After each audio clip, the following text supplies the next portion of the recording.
The Assembly will hear an address by His Excellency Marcelo Rebelo de Sousa, President of the Portuguese Republic. I request protocol to escort His Excellency.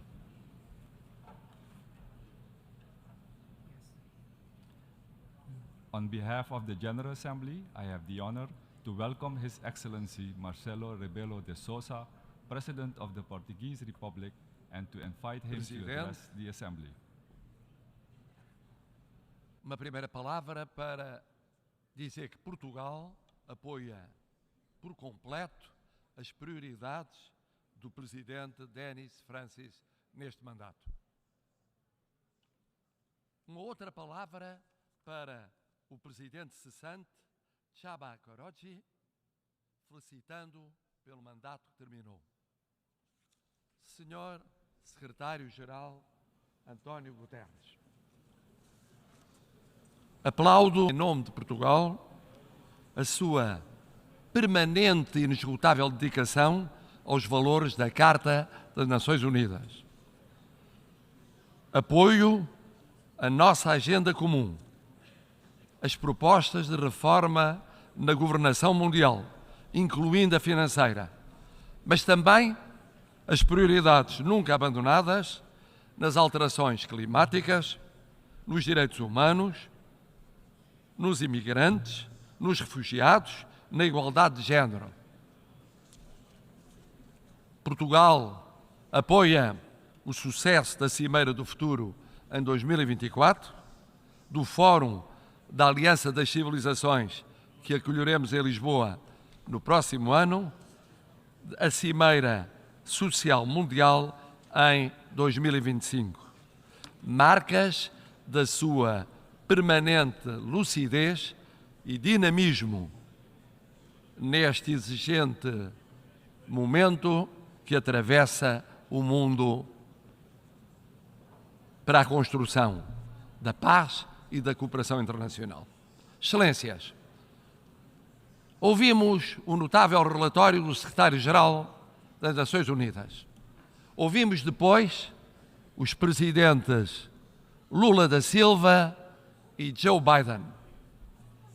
E apesar de diversas posições, concordavam no essencial do diagnóstico. É urgente respeitar a Carta das Nações Unidas para garantir a paz no mundo. É urgente acelerar as alterações, a luta contra as alterações climáticas, a realização dos objetivos da Agenda 2030, a proteção dos oceanos e da biodiversidade, para garantir a paz e a reforma das instituições. É urgente reformar as instituições concebidas no século passado, algumas delas na primeira metade do século passado, que estão totalmente afastadas da realidade do mundo atual. É urgente reformar as instituições financeiras internacionais. Como disse o Secretário-Geral, é preciso aprovar um novo Bretton Woods. E estas três urgências estão ligadas. Não há paz, nem desenvolvimento sustentável, nem reforma das instituições, sem respeito da Carta das Nações Unidas. Não há desenvolvimento sustentável, nem respeito da Carta das Nações Unidas, sem reforma das instituições internacionais. Não há reforma das instituições internacionais sem o respeito à Carta, sem a Agenda 2030 realizada, sem um combate eficaz às alterações climáticas daqui até essa meta. Mas o problema não é esse. O problema é outro. Qual é a urgência da urgência? E qual é a credibilidade de vir aqui todos os anos dizer que é urgente aquilo que de facto não é tratado como urgente? E esse é o apelo do Secretário-Geral há muitos anos. É urgente o respeito da Carta das Nações Unidas.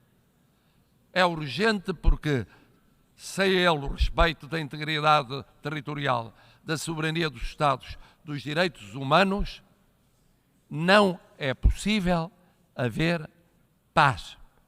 Isto, na Ucrânia, é essa a luta do povo ucraniano, como por todo o mundo, noutras regiões, no Sahel, em tantos pontos de África, no Próximo e Médio Oriente, na Ásia. O problema é o mesmo: respeito dos princípios do direito internacional e da Carta das Nações Unidas. E por isso não é possível separar a luta do povo ucraniano da luta pelo respeito da Carta das Nações Unidas.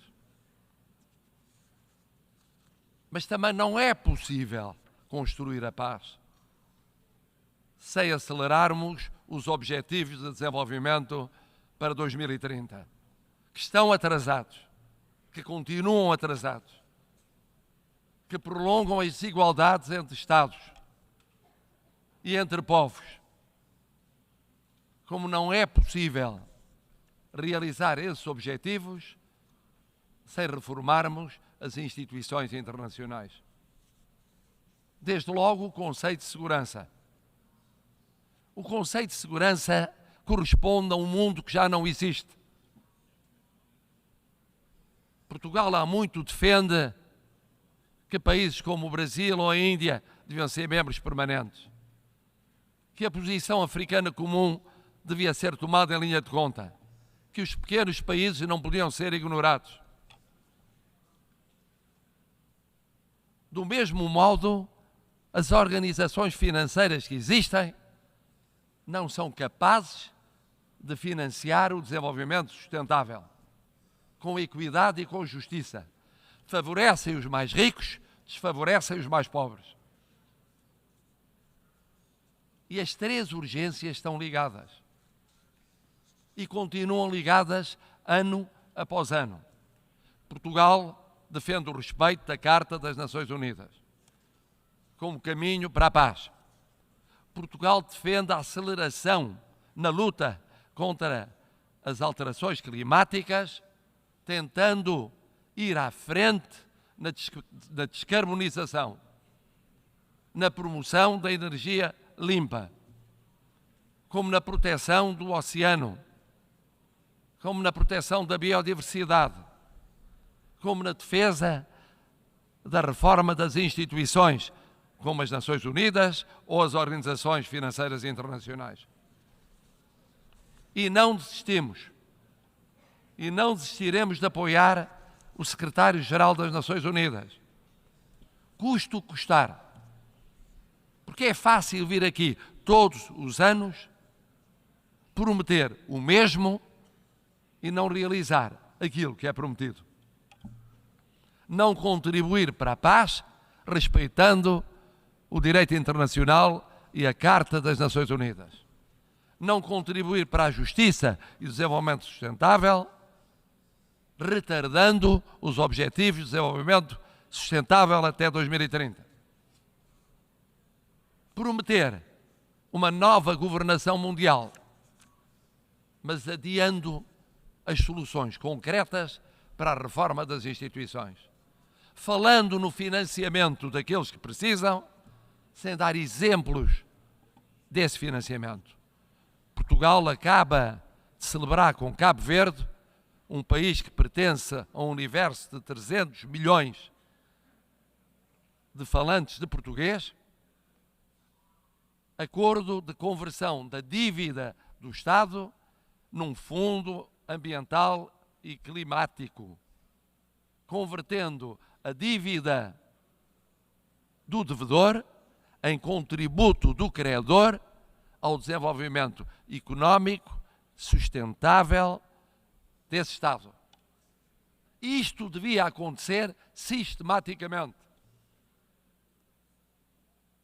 com as dívidas existentes e com o financiamento do desenvolvimento sustentável. É nosso objetivo alargá-lo a outros países da comunidade de língua portuguesa. Senhor Presidente, Senhor Secretário-Geral, Excelências, ano após ano nós prometemos. É tempo de cumprir. É tempo de cumprir no respeito do direito internacional. É tempo de cumprir na construção da paz. É tempo de cumprir na cooperação internacional. É tempo de cumprir na correção das desigualdades mundiais. É tempo de cumprir nas alterações climáticas. É tempo de cumprir na reforma das Nações Unidas. É tempo de cumprir na reforma das instituições financeiras mundiais.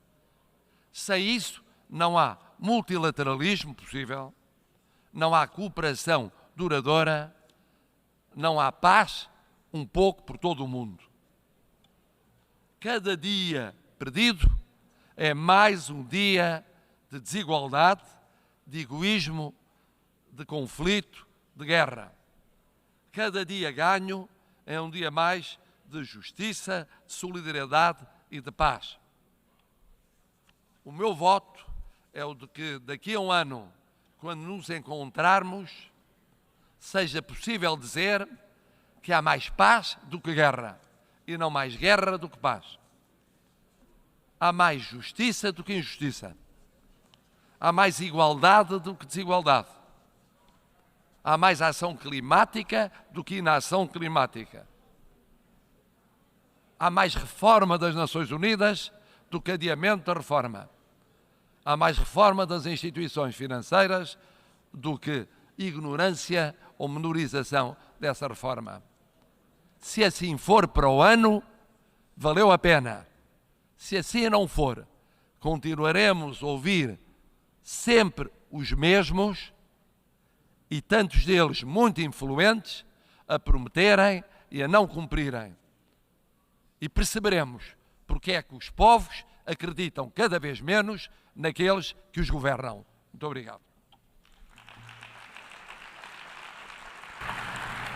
On behalf of the Assembly, I wish to thank the President of the Portuguese Republic for the statement just made, and I request protocol to escort His Excellency.